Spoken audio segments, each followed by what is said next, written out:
إن الحمد لله نحمده ونستعينه ونستهديه ونستغفره ونؤمن به ونتوكل عليه ونعوذ بالله من شرور أنفسنا وسيئات أعمالنا من يهده الله فلا مضل له ومن يضلل فلا هادي له أشهد أن لا إله إلا الله وحده لا شريك له وأشهد أن محمدا عبده ورسوله اللهم صل على محمد وعلى آله وأصحابه ومن تبعهم بإحسان إلى يوم الدين قالوا سبحانك لا علم لنا إلا ما علمتنا إنك أنت العليم الحكيم ولا حول ولا قوة إلا بالله العلي العظيم اللهم فقهنا في الدين وعلمنا التأويل واهدنا إلى سواء السبيل ربنا زدنا علما وارزقنا فهما.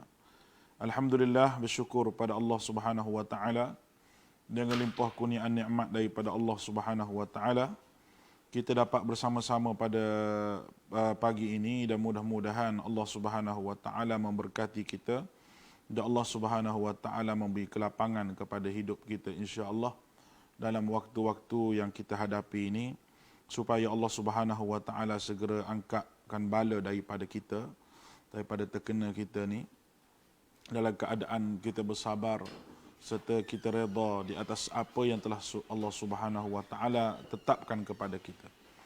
Muslimin muslimat yang dirahmati oleh Allah Subhanahu wa taala, pada pagi ini kita masih lagi ingin membicarakan berkenaan dengan hakikat syaitan dan tipu daya pada syaitan ini. Dan pada kali ini kita sama-sama bincang berkenaan dengan macam mana ataupun kita sebut macam mana cara dan tujuan bagi tipu daya syaitan terhadap anak cucu Adam tu. Berdasar kepada Al-Quran dan hadis Nabi sallallahu alaihi wasallam. Berdasar kepada hadis Nabi sallallahu alaihi wasallam macam mana cara ditipu daya syaitan itu.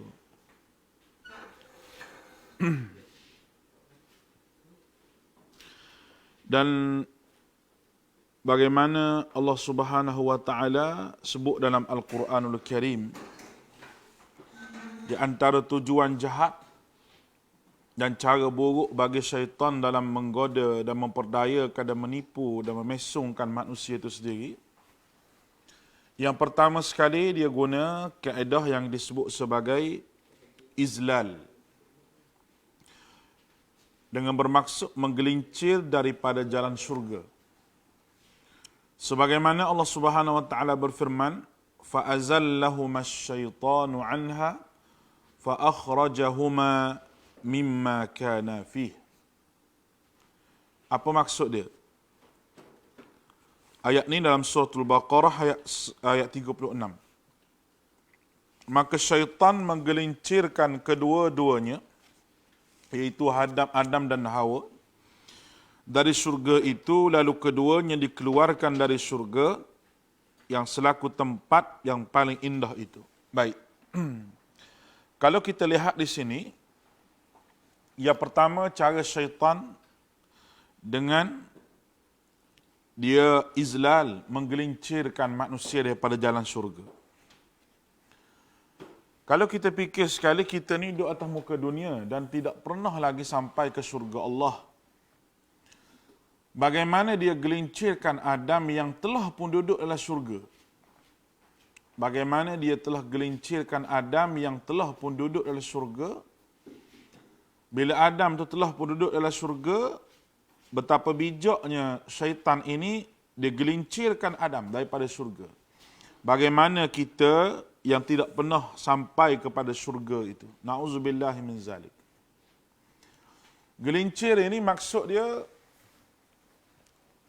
kita faham perkataan gelincir ni apabila kita duduk di atas jalan yang benar. Dia cari je apa-apa benda yang boleh menyebabkan kita ni terkeluar daripada jalan yang benar tersebut. Dia buat mari macam-macam perkara, dia buat mari macam-macam tipu helah dan tipu daya Sebagaimana Adam telah pun duduk dalam syurga dengan arahan Allah Subhanahu wa taala dan keberkatan yang Allah Subhanahu wa taala bagi, kenikmatan dalam syurga itu tidak dapat dibandingkan lagi betapa hebatnya syurga. Tempat yang paling hebat. Tapi Allah Subhanahu wa taala tunjuk kepada kita bagaimana dah duduk dalam syurga, jalan betul lah tu syurga tu. Tetapi bagaimana dia menggelincirkan Adam tersebut daripada syurga. Bermakna semua orang yang jalan nak pergi ke syurga ni semua akan digelincirkan oleh syaitan dengan berbagai tipu daya. Kalau kita orang yang buat ibadah ni, kadang-kadang kita pentingkan kuantiti kepada ibadah itu berbanding kualiti ibadah itu. Sebenarnya kita pentingkan kualiti kepada ibadah itu sendiri. Macam mana dia berkualiti ataupun tidak. Dan ibadah yang berkualiti mengandungi dua perkara, keikhlasan dan juga dalil. Walaupun kuantitinya banyak, tetapi tidak ada dalil, tidak dikira sebagai ibadah. Dan walaupun kualitinya ada, tetapi tidak ikhlas, juga tidak dikira sebab walaupun kuantitinya banyak dan mengikut sunnah, tapi tidak ikhlas, juga tidak dikira sebagai ibadah. Oleh itu, para hadirin yang dirahmati oleh Allah Subhanahu wa taala, dalam perkara inilah kita perlu faham dan kita perlu sedar bahawa betapa mudahnya syaitan ini menggelincirkan kita daripada menggelincirkan kita daripada jalan yang betul. Yang telah pun kita berada pada jalan yang betul, jalan yang benar. Tetapi tipu daya syaitan ini cukup-cukup hebat. Apabila syaitan menipu kita dan menggelincirkan kita daripada jalan yang benar, lalu kita termasuk dalam golongan syaitan. Baik. Sebab itu kita sentiasa beristiqamah berada pada jalan yang benar dan kita minta Allah Subhanahu wa taala itu tunjuk kebenaran kepada kita. Sebagaimana doa yang kita bacakan, Allahumma arinal haqqa haqqan warzuqna ittiba'ah. Ya Allah, tunjukkanlah aku benda benar itu benar supaya mudah untuk aku ikut. Allahumma arinal haqqa haqqan warzuqna ittiba'ah wa arinal batila batila, dan kita minta perkara batil itu ditunjuk kepada kita yang batil, warzuqna ijtinabah, supaya mudah untuk kita jauhi. Perkara batil pun kita minta tunjuk supaya Allah Subhanahu wa taala jauhi perkara yang batil daripada kita. Perkara benar kita minta supaya Allah Subhanahu wa taala tunjukkan kebenaran kepada kita. Dan dua perkara inilah yang penting yang perlu kita fikir, hadirin yang dirahmati oleh Allah Subhanahu wa taala, supaya syaitan tidak menggelincirkan kita daripada jalan syurga Allah. Memang kita sentiasa kena duduk dalam keadaan beringat daripada syaitan yang suka untuk manusia ni keluar daripada jalan yang benar. Gelincir. Kalau kereta kita bawa atas highway, kalau tergelincir, kereta tu terbabas. Kalau manusia tergelincir daripada jalan Allah Ta'ala, jawabnya terbabas ke neraka. Na'udzubillahi min zalik. Yang kedua, cara syaitan yang kedua, iaitu ighwa'u idlal. Ini cara syaitan yang kedua. Iaitu syaitan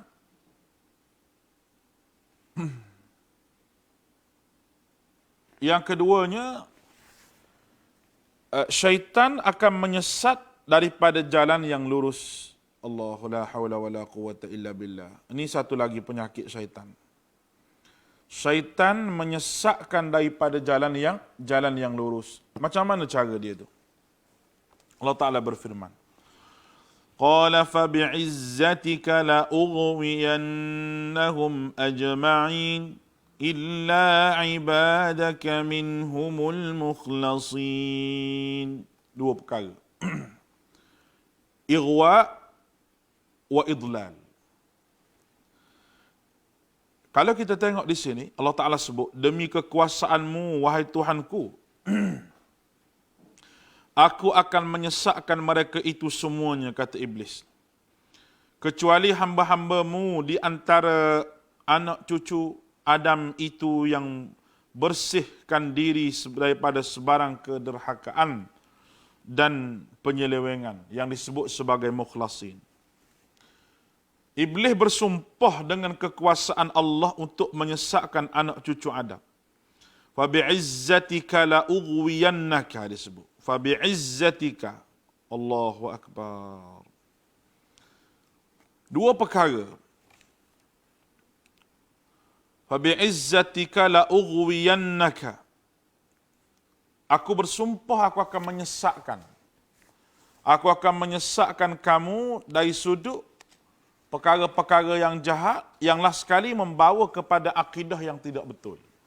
Irwa wa idlal ni sesat. Sesat kedua-dua ni sesat. Tapi yang pertama, sesat jenis saya sebut dah perangai yang tidak elok. Jenis syaitan akan goda jadi perangai yang tidak elok. Yang keduanya sesat juga, sesat jenis akidah. Baik. Kecuali satu je syaitan tak boleh masuk. Dan itu iblis sebut sendirilah. Illa ibadika minhumul mukhlasin. Dia bersumpah bahawa dia akan menyesatkan. Dia akan menyesatkan daripada jalan yang benar. Macam-macam mana pun dia akan hias. Kalau benda tu, benda yang tidak baik, benda yang tidak betul, dia akan hias supaya nampak molek benda tu. Nampak elok benda tu. Nampak cantik benda tu. Orang panggil talbisu iblis. Pakaian yang iblis letakkan. Seolah-olah benda tu elok. Seolah-olah benda tu cantik. Seolah-olah benda tu molek. Benda tu sangat elok. Padahal benda tu tidak elok pun. Kenapa? Kerana perhiasan. La ughwiyannak. Aku akan sesatkan kamu. La ughwiyannahum. Mereka semua tu ajma'in. Semua. Tak terkecuali. Alim ulama'nya, orang jahilnya, pekerjanya, majikan. Semua sekali. La ajma'in semua. Tetapi kata dia. Illa ibadika.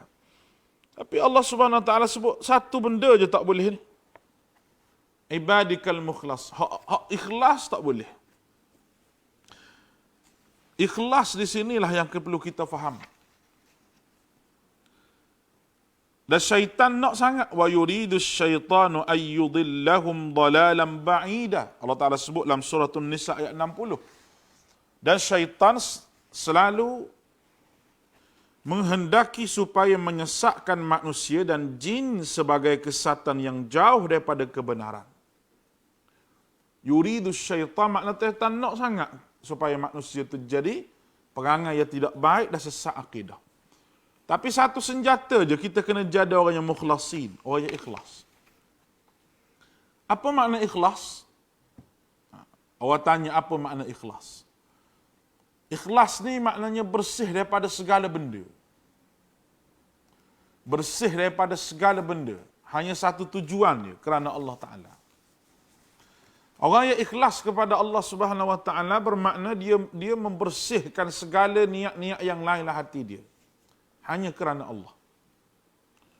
Hanya kerana Allah Ta'ala. Kerana balasan Allah Subhanahu Wa Ta'ala bagi kepada seseorang, benda yang dia buat itu kerana Allah. Bukan kerana mengharapkan pujian daripada manusia, bukan mengharapkan sebarang apa sahaja daripada manusia, tidak, mengharapkan daripada Allah Subhanahu Wa Ta'ala semata-mata. Dan manusia yang hidup dengan mengharapkan Allah Subhanahu Wa Ta'ala, dia menamakan sebagai mukhlasin, orang ikhlas. Ikhlas juga dalam bab akidah, iaitu mempertuhankan Allah Ta'ala dan tidak ambil yang lain selain daripada Allah. Kerana itu Allah Ta'ala telah menyebut bahawa وَمَا أُمِرُوا إِلَّا لِيَعْبُدُ اللَّهَ مُخْلِصِينَ لَهُ الدِّينَ. Allah Ta'ala perintahkan kita dengan liya'budullah, menjadi hamba Allah Subhanahu Wa Ta'ala, mukhlisina, hamba yang ikhlas dalam menyempurnakan agama ini. Kerana agama ini tidak akan dapat diduduki oleh mereka yang tidak ikhlas. Mudah ditipu oleh syaitan. Amalan yang tidak ikhlas, amalan yang mudah ditipu oleh syaitan. Kerja buat kita hari-hari yang tidak ikhlas, kerja buat yang mudah ditipu oleh syaitan. Kita bekerja ikhlas kerana Allah, bukan sahaja kita bekerja untuk bos kita, tapi pekerja yang ikhlas, pekerja yang telah pun menjaga etika pekerjaan dia dalam dia bekerja. Bukan sahaja dia menjadi seorang pekerja yang menjaga masa, tapi dia amanah dengan apa sahaja yang dipertanggungjawabkan oleh Allah Ta'ala kepada dia. Jadi nak memupuk keikhlasan ini, syaitan tidak akan dapat masuk min ibadikal hamba-Mu ya Allah ya ikhlas. Syaitan telah sebut depan Allah Ta'ala, ikhlas aku tak boleh masuk dengan dia. Oh ikhlas. Sebab tu nak jadi ikhlas ni susah. Nak jadi seorang yang ikhlas dalam segala perbuatan ini satu benda yang amat-amat susah. Nak ikhlas sebagai seorang isteri, nak ikhlas sebagai seorang suami, nak ikhlas sebagai seorang pemimpin, terutama lagi pemimpin politik. Keikhlasan. Manusia tidak boleh nilai kita ni ikhlas ataupun tidak. Tidak boleh. Tetapi berdasar pada percakapan, perbuatan, kita akan nampak manusia itu ikhlas ataupun tidak. Dalam persahabatan, kita kena ikhlas apabila berkawan. Kita berkawan, kalau kerana pengaruh dia besar, dia orang hebat, kita berkawan dengan dia. Nescaya kalau hilang pengaruh dan jawatan dia itu adalah pinjaman daripada Allah Ta'ala bagi, nescaya hilanglah keikhlasan kita dalam kita berkawan tu. Tidak ada ikhlas, makna kita tinggallah kawan kita. Ikhlas dalam beribadah pada Allah Ta'ala, kita beribadah depan orang, masjid sama dengan ibadah di rumah. Kita biasa pergi ke masjid semayang berjemaah, kita ikhlas bersemayang berjemaah, kita balik di rumah semayang berjemaah juga. Kita pergi masjid, kita baca Quran, ikhlas kita baca Quran di rumah pun kita baca Quran juga. Keikhlasan ini Allah Subhanahu wa Ta'ala balas dengan ganjaran yang cukup hebat, sehingga syaitan tidak sama sekali dapat masuk dalam jiwa-jiwa mereka yang ikhlas. Itu adalah salah satu daripada sumpah syaitan di hadapan Allah Subhanahu wa Ta'ala. Yang ketiga, iaitu iqa'ul adawatil baghdha wal baghdha. Apa dia? Melahirkan permusuhan dan kemarahan. Cara syaitan melahirkan permusuhan dan kemarahan. Firman Allah, "Innama yuridu asy-syaitanu an yuqi'a bainakumul 'adawata wal baghdha." Ayat surah Al-Maidah ayat 91. Sesungguhnya syaitan itu menghendaki supaya menimbulkan permusuhan dan kebencian di antara kamu, wahai umat Islam, bahkan umat manusia semuanya. Ini kita kena ingat. Kerja syaitan supaya manusia bermusuh dan menimbulkan kebencian di antara kita. Sebab itu banyak ayat Quran, hadis Nabi suruh kita bersatu, suruh kita duduk sekali, suruh kita jangan melakukan perselisihan yang banyak di kalangan kita. Kita ni kalau dalam Facebook ni perselisihan hari-hari. Pergaduhan hari-hari, kedengkian hari-hari, tuduh-menuduh hari-hari, peli hari-hari. Orang duk sibuk dengan COVID, duduk peli hal politik. Dia duk cakap hal politik. Menteri Aiswam lah macam-macam. Tu semua perli belaka tu. Perli termasuk dalam perli. Dia perli. Dan ada juga bercakap, kalau saya jadi kerajaan dulu, kalau cakap kalau ni harimau pun boleh terbang kalau ni. Bukan setakat manusia boleh terbang, harimau pun boleh terbang. Jadi cukuplah kita perli gitu benda yang tak perlu sebenarnya. Tak perlu perli, tak perlu kata mengata, tak perlu pergi mari, tak perlu. Tak perlu semua itu. Kita sekarang ni masa untuk kita beristighfar pada Allah Subhanahu Wa Taala di atas apa yang Allah Subhanahu Wa Taala uji kita sebenarnya. Sebab tu saya sebut dah kemarin, idza asabatuhum musibah.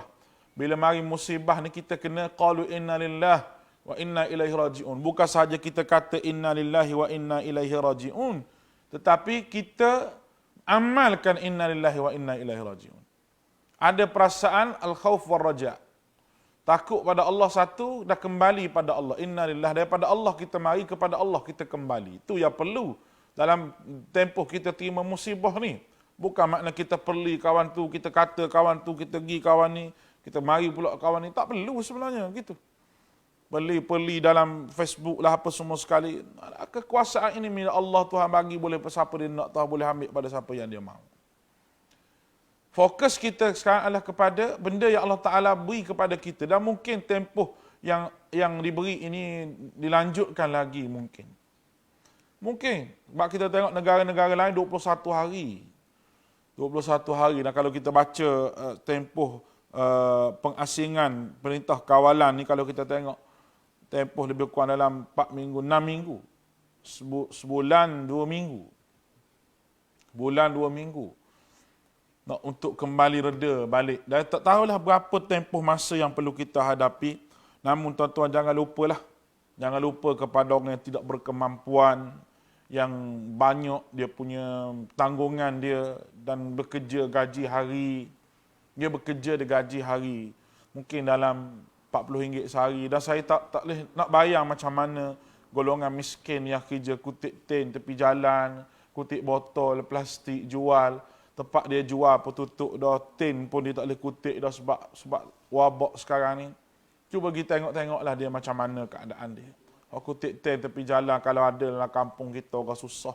Kita alhamdulillah boleh makan lagi. Dan saya nampak musim kita berkurung ni macam-macam jenis makanan hok keluar.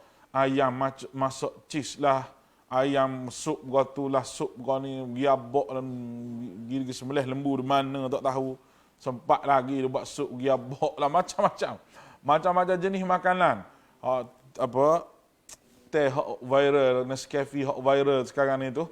Nah, macam-macam jenis masak kita update dalam Facebook kita update di khalayak ramai. Ini adalah satu benda yang saya rasa tak perlulah sebenarnya.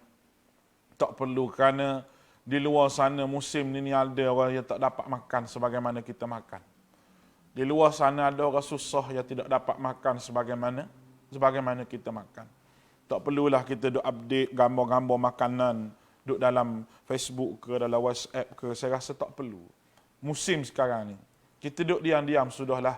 Kita share benda-benda yang baik, kuliah-kuliah yang baik. Bukannya kita buat benda-benda yang begitu, sebenarnya kita ditipu oleh syaitan. Cuba tuan-tuan bayang macam mana orang yang mereka gaji hari macam saya sebut tadi. Gaji hari. Mereka tak dapat apa-apa pun. Dia tengok kita makan dan sebagainya. Kita pun tak pergi rumah dia tanya dia cukup ke tak beras. Makanan macam mana, makan ikan kering ke, makan apa ke, langsung kita tak ambil cakna. Pergi ketua keluarga kena pergi, walau tak pergi ramai, tak apa, pergi tengok macam mana, imam kampung kena ziarah anak makmum macam mana, anak makmum cukup ke tak. Daripada dulu lagi saya sebut, masjid-masjid kena ada tabung khas, tabung bencana alam ataupun kebajikan. Khas, bukan kita masuk dalam duit wakaf, tidak, duit wakaf masjid tu kita asingkan, ni satu tabung untuk bagi supaya musim-musim begini banjir besar ke, ada musibah dalam kampung kita ke, ada kebakaran ke apa semua sekali tu, ambil duit ni. Tengok ramai-ramai pergi tengok mana-mana orang yang susah dalam qaryah kita, dalam kampung kita, yang kadang-kadang kita tak cakna benda ni. Kadang-kadang masjid betapa gah, betapa indahnya masjid dalam kampung masing-masing. Duit pun banyak. Kita asingkan duit itu tu. Duit tu kita asing. Kita letak satu tabung wakaf. Tabung wakaf satu untuk masjid, satu lagi tabung kebajikan.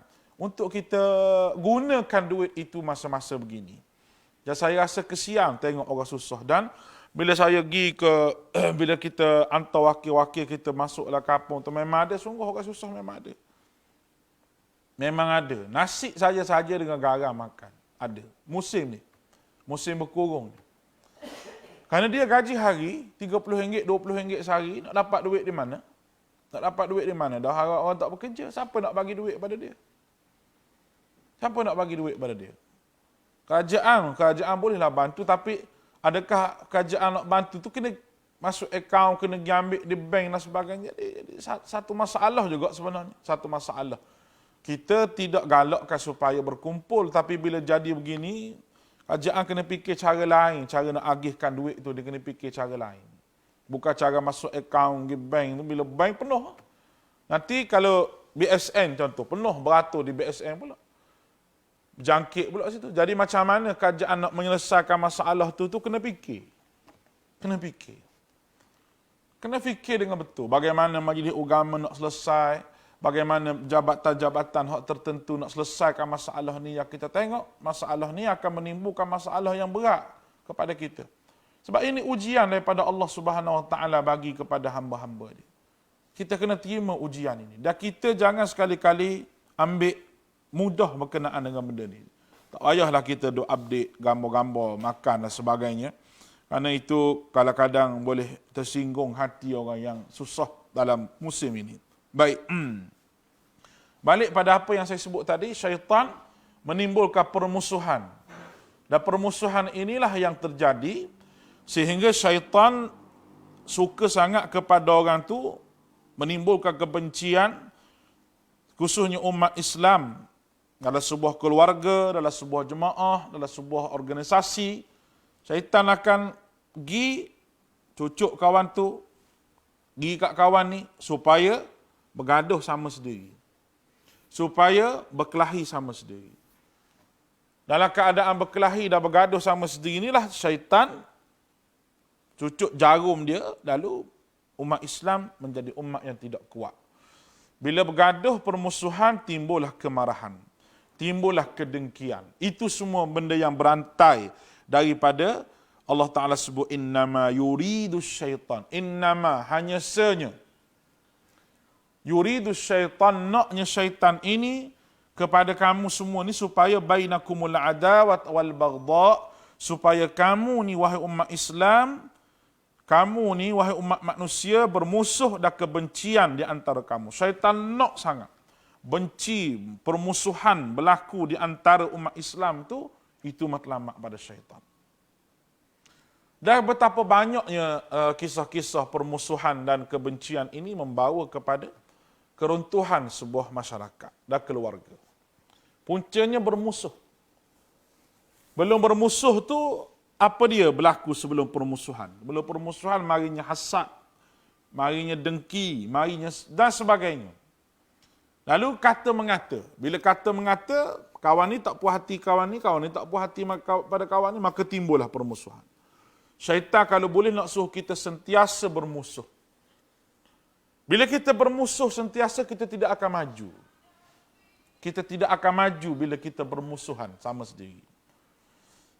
Permusuhan politik yang melampau tak akan maju negara kalau kebencian pada ketaksuban pada satu parti, organisasi menyebab kebencian yang melampau dan ketaksuban yang melampau, negara tidak akan maju. Oleh kerana duk bincang masalah politiknya hak tidak selesai. Nak memajukan negara ni tidak ada. Itu benda yang pentinglah yang perlu sama-sama kita fikir. Baik. Dan segala perpecahan dapat diatasi dengan izin Allah Subhanahu Wa Taala, taufik Allah Subhanahu Wa Taala, apabila manusia cuba untuk mengislahkan di antara dua pihak yang berkelahi. Dua pihak yang bermusuhan, ada orang yang mengislahkan dua orang ni. Islah macam mana? Yang memperbaiki kembali hubungan dua orang ni. Yang menyatukan kembali hubungan di antara dua orang yang telah pun bermusuhan. Sebab tu Islam bila orang menghulurkan tangan salam perdamaian, damai, kita kena hulur tangan tersebut. Wa in janahu lis-salmi fajnah laha wa tawakkal 'ala Allah. Lebih lagi kita serah pada Allah Subhanahu Wa Taala. Itu Islam meletakkan syarat. Orang yang nak berdamai dengan kita, kita berdamai dengan dia. Dan Islam sendiri pun ambil rukun damai sebagai salah satu daripada syariat. Kena berdamai dengan orang yang nak berdamai dengan kita. Tetapi Islam juga ada maruah. Bukan tak ada maruah. Islam mempunyai maruah. Maruah macam mana? Apabila orang mencabuli satu perjanjian, apabila orang mencabuli apa sahaja yang kita telah berjanji, maka Islam zaman Nabi SAW, Nabi ambil tindakan. Kerana mereka telah pun langgar perjanjian dengan Nabi SAW. Baik. Yang keempat, cara syaitan yang keempat. Sudda anis sabil. Menyekat orang daripada jalan mengingati Allah. Firman Allah Subhanahu wa taala, wa yasuddakum an dzikrillahi wa anis salah. Allah Taala sebut dalam surah Al-Maidah ayat 91.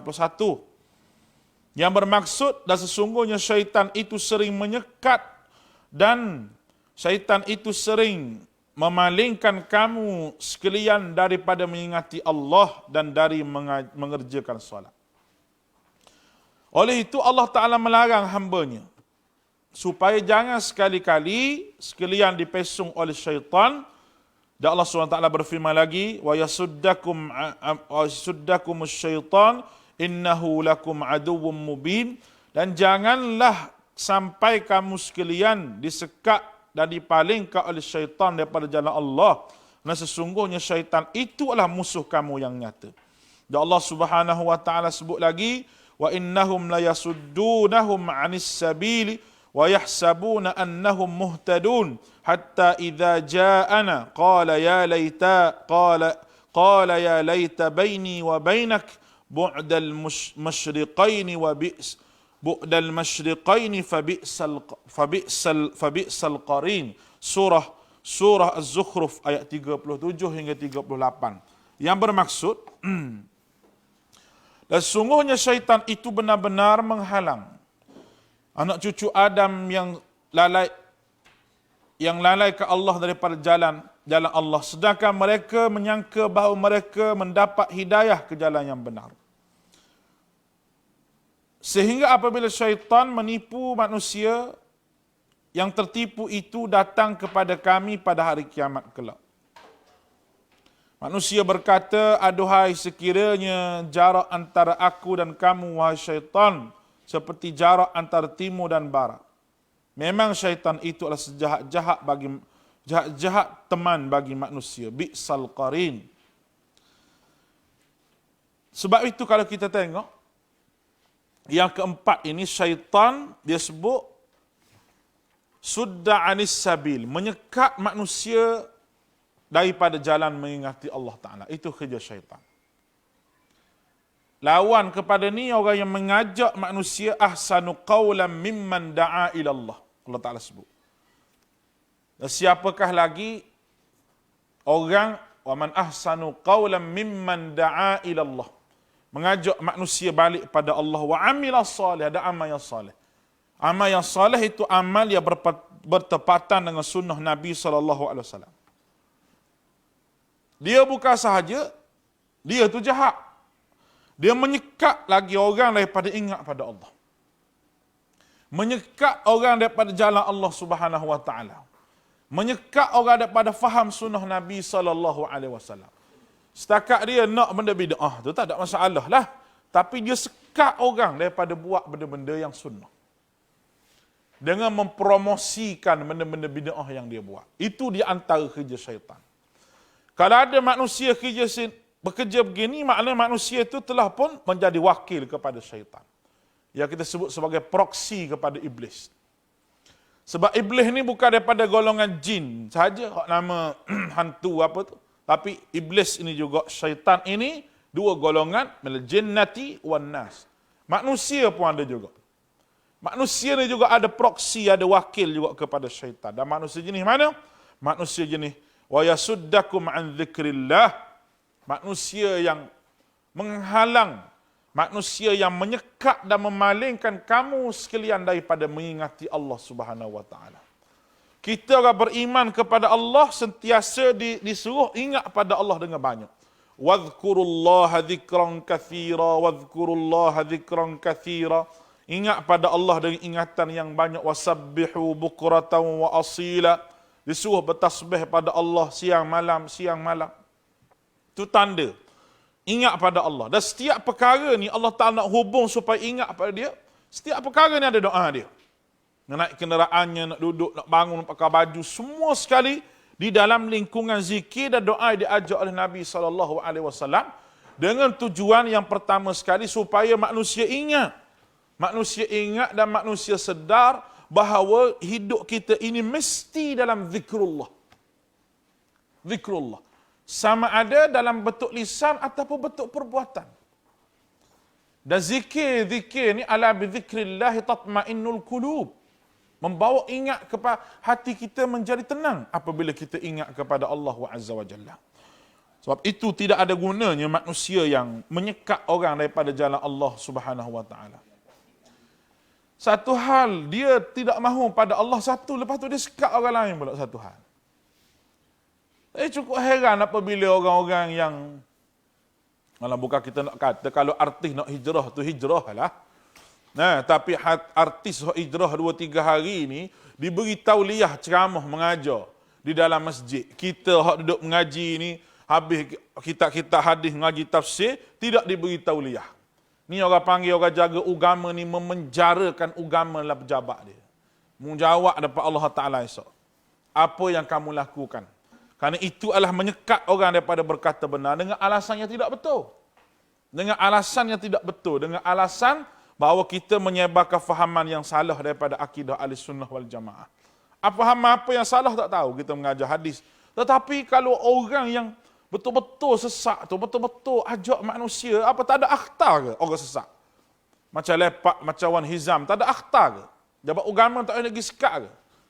Kuasa agama tak boleh nak tangkap ke dia? Kalau tak ada akhtar, kalau tak ada akhtar, kenapa tak gubal akhtar? Kenapa kalau dengar orang yang mengajar sunnah, mengajar akidah Ahlussunnah wal Jamaah, mengajar ikut sunnah Nabi, kenapa keluar akhtar elok-elok dia? Ini jenis manusia yang menyekat walaupun dia ni mengaji agama, tapi sebenarnya dia wakil kepada syaitan. Kerana dia telah pun buat kerja-kerja syaitan dalam bab ni. Baik. Itu ya sudda anis sabil. Satu lagi benda yang syaitan buat. Wa innahum yasuddu anis sabilillah hatta idza ja'ana. Apabila akhirat orang begini kata bahawa dia berkata kepada Allah Subhanahu wa taala supaya Allah Taala jauhkan dia daripada syaitan sejauh timur dan barat. Sejauh timur dan barat. Sedangkan syaitan itu telah menjadi teman rapat dia. Syaitan telah duduk dekat dengan dia. Syaitan telah menjadi sebahagian daripada jiwa dia. Sebahagian daripada jiwa dia. Lalu di akhirat dia rasa menyesal duduk dengan syaitan. Last sekali apa yang syaitan buat? Syaitan berjaya tipu dia dan dia masuk neraka bersama dengan syaitan. Na'udzubillahi min zalik. Dan satu lagi, an zikrillah wa anis salah, daripada mengerjakan solat. Syaitan halang manusia daripada sembahyang. Orang tak sembahyang ni memanglah termasuk dalam orang yang telah pun diheret oleh syaitan. Syaitan dah cucuk hidung dia dah. Cucuk hidung, kalau kerbau ni kita cucuk hidung, kita bawa pergi ke mana pun tak apa. Sebab hidung telah dicucuk. Maka syaitan, bagi orang yang tidak sembahyang ni, dia dicucuk hidungnya oleh syaitan. Dia pergi ke mana, syaitan heret dia masuk neraka pun, masuk neraka ke sekali dengan syaitan. Sebab di dalam tubuh dia itu telah ada jiwa tidak mentaati Allah Subhanahu wa taala. Inilah yang kita takut. Yang kita takut apabila kita berada berkawan dengan syaitan dalam keadaan kita tidak sedar bahawa syaitan itu telah menjadi kawan kepada kita. Sekadar itulah untuk pagi ini insya-Allah. Kita sambung yang kelima, yang keenam, dia ada 2-3 belah lagi. Cara-cara syaitan menggoda manusia berdasar pada Al-Quran, dan kita akan huraikan secara semuanya. Dan tuan kitab kita ni, Dr. Ismail Lutfi ni, boleh kata dia ambil semua ayat-ayat yang berkaitan dengan syaitan dalam Al-Quran. Dia mari buat satu buku pada kita, Hakikat Syaitan. Dan buku ni ada dalam bahasa Melayu yang tuan-tuan boleh tengok. Jadi insya-Allah, dah kita ucaplah sekali lagi kepada tuan-tuan sekalian supaya bersabar dengan keadaan yang ada. Dan Alhamdulillah saya cukup bersyukur pada Allah Ta'ala, walaupun dalam keadaan begini ada lagi lah kita live kita ada lagi, dan diterbitkan oleh Suara Sunnah kita dan juga Jabatan Agama Islam Negeri Perlis kerjasama dengan Majlis Agama Islam. Semua ni inisiatif kepada tuan-tuan supaya tuan-tuan boleh pilih. Sama ada nak jadi imma syakira, orang yang bersyukur, wa imma kafura, ataupun orang yang kufur. Tuan-tuan boleh pilih nak tengok live ataupun tuan-tuan boleh pilih nak tengok extra. Kalau kita tengok dalam app tu banyak juga cerita-cerita baru keluar. Bakat-bakat duk daluk belakang cerita tu, cerita baru pun banyak keluar. Tak apalah, balance lah. Pagi-pagi kita tengok kuliah, malam-malam kita tengok movie. Jangan daripada pagi sampai ke cerah, pagi sampai ke cerah balik esok sampai ke malam tengok movie je. Atau orang panggil ditipu oleh syaitan buat kita. Ada masa kita dengar kuliah, ada masa kita tengok movie. Jadi berlawanlah di antara baik, di antara kita al-fastabiqul khairat, nak buat baik ni. Jadi ramai ustaz-ustaz kita pun alhamdulillah, hak tak biasa buat live pun pakat buat live belaka. Pakat duduk di rumah semua. Pakat tengok masing-masing pun view nampak 2-3 ribu. Kemarin kawan saya seorang ustaz Thailand tu 6,000 lebih view saja tengok kemarin. Bersama dengan ustaz-ustaz kita, alhamdulillah. Masing-masing pakat bagi semangat, masing-masing pakat-pakat duduk bersebut benda-benda yang baik. Itulah yang kita nak. Cuma jangan ada orang yang cuba nak sekat dia perkara-perkara begini. Orang buat baik ini, dia rasa macam terkena atas kepala dia, maka dia pun cuba untuk menyekat benda-benda yang baik ini. Mudah-mudahan Allah Ta'ala rahmati kita insya-Allah. Kita bertemu lagi di masa akan datang. Aqulu qawli hadha wa astaghfirullahal azim li wa lakum wa ufawwidu amri ila Allah innallaha basirun bil ibad. Wassalamu alaikum warahmatullahi wabarakatuh.